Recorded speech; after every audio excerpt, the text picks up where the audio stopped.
2026-yil 25-may sanasi o'sha mashhur Lapens gilos mana kalibri unaqa yirik bo'lib ketmaydi, qattiq, tog'li hududlarga eksa bo'laveradi mana. Mana holat. Ko'rsatib qo'yaylik. Mana holat. Bunaqa yirik gilos bo'lmaydi, hosildorligi kiloni zo'r beradi.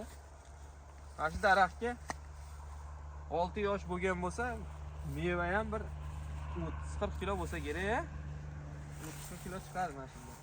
Mana ko'p ham chiqsa kerak. Buni qarang, egilib ketganini. Buni endi obretkasiga ishlab turib, mevani ozgina bo'lsa ham yiriklashtirilsa yaxshi bo'ladi mana. Qaranglar, bo'lganini. Ko'pchilik ishonmaydi, boshqa davlatlarda ko'rayotganlar mana shu O'zbekiston, Farg'ona.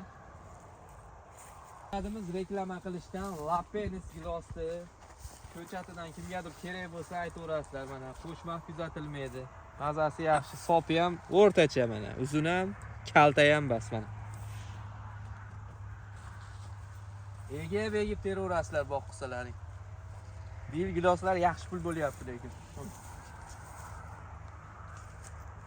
Eng qizig'i buni kecha uzildi bir marta. Bu ikkinchi holatida ko'ryapman. Mana. Guldasta. Albatta like bosib bizni kuzatinglar, sog' bo'linglar. 1 minutdan o'tdim.